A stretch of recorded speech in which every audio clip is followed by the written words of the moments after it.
Welcome back to another episode of ROC Boys Football, continuing with our 2022 season previews as we take a look at the Nebraska Cornhuskers. Still one of our teams that was the best 3-9 team we've seen in our time watching football. Before we get into it, just wanted to thank you guys for all the support. Over 1,000 subscribers on the channel. You guys have been absolutely awesome with the support. It's been a blast talking about all your guys' teams in the comment section. Now let's start talking some Nebraska football. Dill, I'm going to kick it off to you. A lot of transfer portal talent coming in, a lot of good recruiting. They have good players. They have the best facilities. What's the key to Nebraska putting that on the field and winning some football games? Just making not a zillion million really bad mistakes, which is something they've been doing really, I think, since Scott Frost got there. Because I think if you look at that team, they typically play with everybody. Even Ohio State, they're athletically at that level now, and they weren't before. So kudos to Scott Frost for bringing them back to that point where they have the talent at least. But they need to stop making so many mistakes. Adrian Martinez obviously had his share. The special teams unit had a zillion of them, it seemed like. So they just all that needs to be cleaned up, and they'll be really pretty tough, I think. We don't talk about special teams much on these season previews, but Nebraska you might have to talk about a little bit about just because it was so bad that it cost them when you're playing 8 games that were decided by one score, all 9 of your losses were decided by single digit scores. Special teams matters. Making field goals, not fumbling punts. I mean, their first special teams play against Illinois week 1 of the season, I believe resulted in a safety after the punter goes back and returns it in their own end zone. I mean, it's that type of stuff that loses you ball games. Nebraska needs to clean it up coming into 2022. Let's start on the offensive side of the ball. Dill, Casey Thompson, you're a big fan of him. He's coming in. Before we talk about the players, this is the one thing that's getting the most underrated is Mark Whipple is coming into Nebraska, and I love what this dude did at Pitt. You saw Kenny Pickett develop tremendously under Mark Whipple into the number 1 quarterback drafted in the 2022 NFL draft. Mark Whipple leaves Pitt to come to Nebraska. I think that's going to do a wonder for this Nebraska offense. But Dill, tell me a little bit about Casey Thompson and what you think he brings to this Nebraska ball club. Yeah, Casey Thompson's a guy, I think, when he busted onto the scene in that bowl game against Colorado maybe 2 years ago. Yes. And you kind of felt like, oh, man, Texas might have something here coming after the Ellinger era, which wasn't great in Texas. And you're like, okay, maybe we got a guy who can legit sling it, good athlete. And they just never gave him really much of a chance because they were doing 2 QBs all year and with Hudson Card. So I think this is a good chance for a guy in a Casey Thompson who knows got a lot of talent to come in and be the guy that the team obviously believes in and will back. So I'm looking for a big year for him. Because I think I know he can play. I thought he was a Heisman guy last year, and he just didn't seem to get a shot. I think you get a couple things that are kind of upgrades, if you will, from Adrian Martinez. Adrian Martinez, we all know, had all the talent in the world. He just really couldn't put it on the field in a consistent manner. Too many really bad mistakes. Whether it was turnovers or just missing the throws you need to make to keep drives alive. He missed a few in Ohio State's game.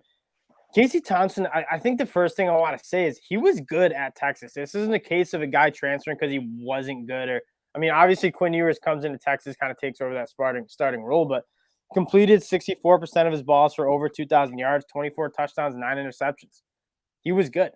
And I think what he brings to this Nebraska team is not necessarily that run-first attitude that I think Adrian Martinez kind of fell into. Now, Casey Thompson's a good athlete. Don't get me wrong. He can make some things happen in space, extend plays outside the pocket. But he's going to look to throw first. And he's got a talented wide receiver group that I think the story of the season is how well can these new faces come in and gel? I think the biggest thing outside of Samari Torre last year, Nebraska was really relying on those tight ends, and they didn't really have wide receivers who had much juice and big playability. That's going to change with the first guy being Trey Palmer from LSU. You guys have seen his highlights. I'm sure the Nebraska fans have. I've watched his highlights plenty at LSU. Electric with the ball in his hands. He's a given. How does he kind of mesh with the team? But you also bring in a guy, Marcus Washington, who was also a top 150 recruit from Texas in the 2019 class. He was a guy that also isn't necessarily transferring because he's bad. He didn't make the cut. It's just a bunch of those wide receivers, those young guys that Texas stepped up. So, Dill, I think the story is how well can those guys mesh together and create a little bit more of an explosive passing offense than they had last year.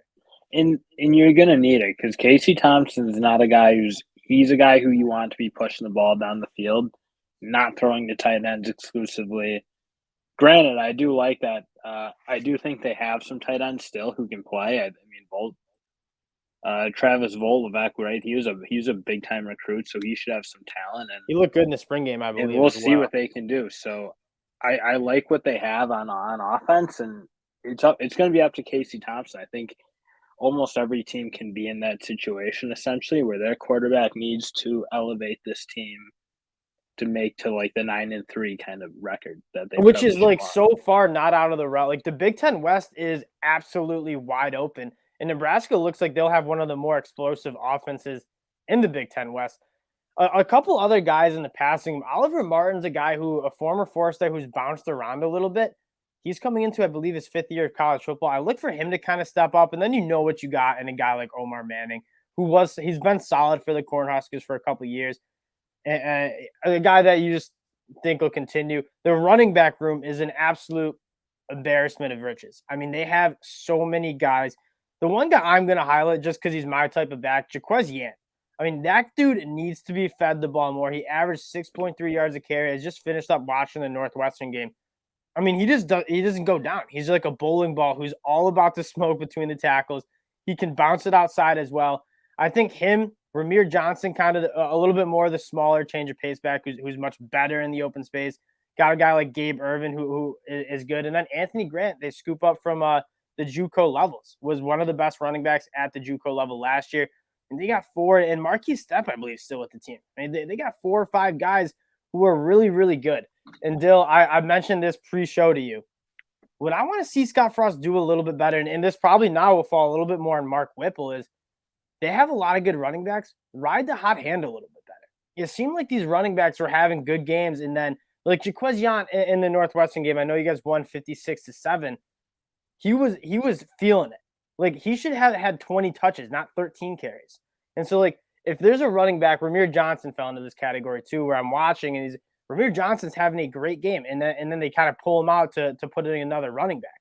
I would like to see that. I think that'll help their run game a little bit more. And it might help to take so much of the load off of Scott Frost because really what he had to do was be the head coach, and I think he was calling the plays. Yes, he was. So I think it's probably better. Yeah. You just don't see big-time programs really have a head coach calling plays with a few rare exceptions, probably being like a Ryan Day, a Chip Kelly, some of these real wizards on offense. They've done it, but I think it's probably better typically to have play callers on both sides of the ball with the head coach just making input decisions but not being responsible for every play because I think they can get lost. And you saw Scott Frost get lost a few times, whether it was clock management, use of timeouts. Like you saw stuff snowball downhill, and that's probably because Scott Frost has his head so far up the offensive playbook, he just doesn't really know what's going on around him. And so I think that'll help. Looking at the offensive line, they return a bunch of starters. You obviously lose a center like Cam Jurgens, who was very, very good. I was kind of hoping he'd stay one more year because I think he would have been like kind of Tyler Linderbaum level if he had. But you recruited the position extremely well. Teddy Proshecka was very, very impressive. I believe his true freshman year last year. You got a guy like Cochran Turner was a top 50 recruit in the 2020 class. A lot of guys who are very, very good. Kind of an X factor I wanted to mention. We won't spend too much time on the offensive line just because it is a good unit. They've recruited well. They have a lot of talent. They've done a great job building that back because there was a while there after Mike Riley passed through where like they just couldn't block a soul. I remember them playing Michigan like maybe 5 years ago, and just every play was a sack. Every play Martinez is running or whoever was the quarterback's running around. So I think they've done a really good job at Nebraska building that back up to where it's not like dominant unit, but it's a really solid Big Ten unit. That's the heart and the soul of what Nebraska's trying to do. A guy I want to mention Hunter Anthony coming from Oklahoma State. I saw him in the spring game. He's very big, 6'6", 330, and he wants all the action. I mean, he's just looking for work. He's nasty. I wouldn't be surprised if he gets some burn and kind of bolsters. Even if he's not a starter, he'll bolster that depth of the offensive line. And we know how important it is to have 8, 9, 10 guys that you feel good about at that offensive line. Though, let's transfer over to the defense. They lose a couple key players, but they get a lot of guys back. 4 out of their 5 leading tacklers are back for the Cornhuskers. And the guys who are back were the playmakers of this team, kind of the heart and soul of this team. We'll start up front with probably the biggest concern is Yeah, the only unit that got really beat up was the defensive interior, I'd say. Yes. And they lost 2 really good players. I do like Ty Robinson coming back because I thought he was a really hard guy to. It seemed just hard to move, made plays, shed blocks.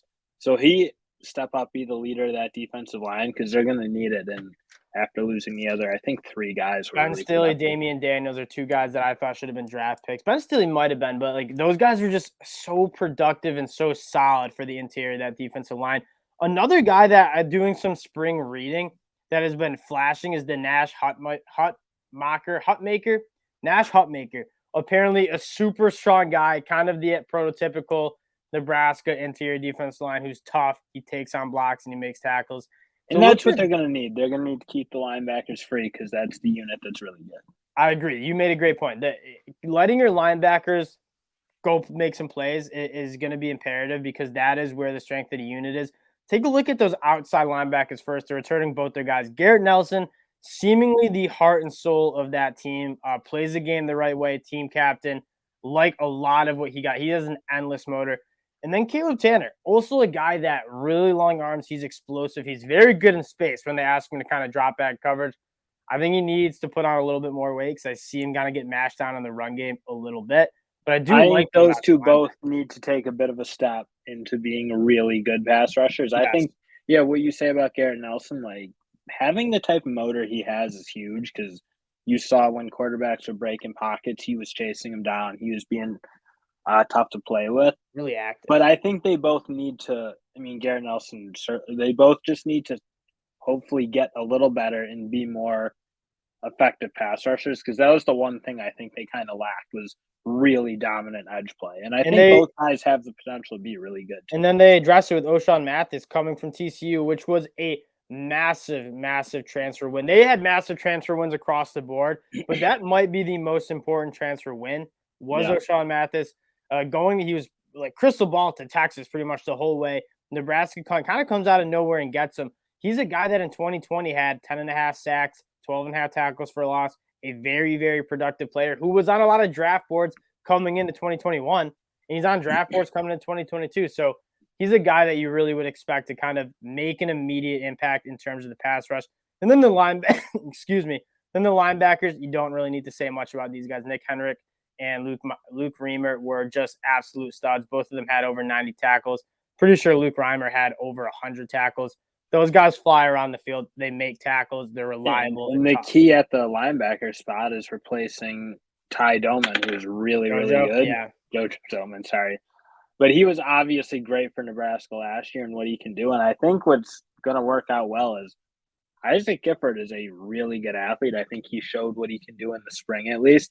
And I know I'm not one to take like whole games away from the spring, but you saw the kind of the ability at the size he is, the ability to run with tight ends and maybe like not the dominant wideouts, but good enough wideouts. So I think he's going to come in and be a good fit to kind of keep what that linebacker room had going because it was really good last year. Yeah, Jojo was I don't know if I love the idea of he could do it, which was extremely impressive, like play that nickel role because he looks like a pretty stereotypical linebacker and he's very, very athletic, kind of covering out of the slot. Then in the secondary, you lose a guy like Cam Taylor-Britt. You lose a guy like Deontay Williams. Deontay Williams had 4 interceptions. Cam Taylor-Britt, one of our favorite defensive backs in the 2022 NFL draft when we were doing our scouting. To step up, I mean, a guy like Miles Farmer at the safety spot you like. And then Quentin Newsome, he's a returning starter. I like his game. That's probably another question mark is who's going to step up in the back end and make some plays. But I am pretty confident that they have some guys who are more than ready to kind of come in and make some plays there. Yeah, because again, you got like at least you have a really good corner coming back in Quentin Newsome, which certainly helps when you don't need to think about one side of the field or one of your matchups. And I think Quentin Newsome should be able to be that guy. And then just obviously bringing a couple transfers in and see what they can do. should be a good unit though. So, taking a look at their schedule, I was looking at it before we started recording. I absolutely love the schedule. For one, just extremely excited for them to go out and play in Ireland. That's going to be very cool. And they're playing the worst team in the Big Ten in Northwestern. I just did our preview for them.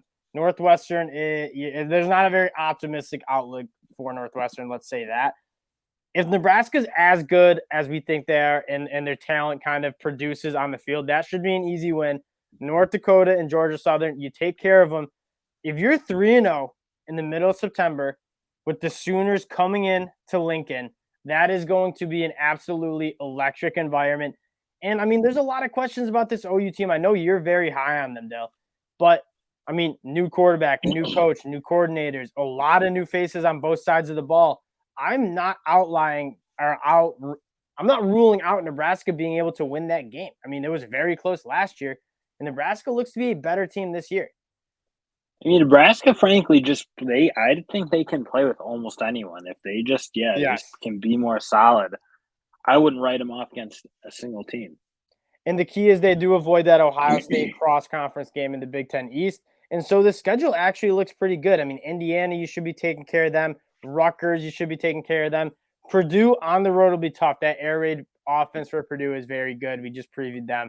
They're going to be a very good football team. Illinois should take care of them. Again, this is if the talent is serving them.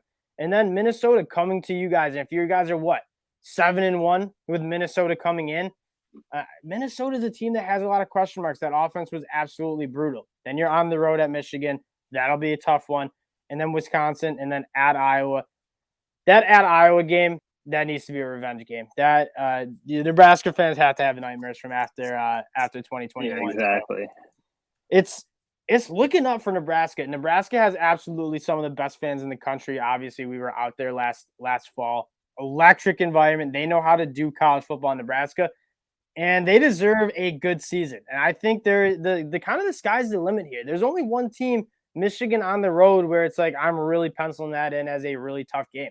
All these other games I think are very, very winnable. And I think a 10-2 season competing for the Big Ten championship in December is not off the table. Again, yeah, 9-3, 10-2 is probably what Nebraska should be shooting for. I think to be where they want to be in a down Big Ten West, I think that's probably a good kind of. Don't win the Big Ten West. Nebraska can do it. Nebraska can win the Big Ten West. And I think that's what their goal should be with all the talent they have on this roster. That'll do it for our Nebraska 2022 season preview as usual. We just appreciate all the support you guys have shown. It's been a blast talking ball with everybody. If you guys did like the content, consider subscribing to the channel, and we'll talk to y'all later. Peace.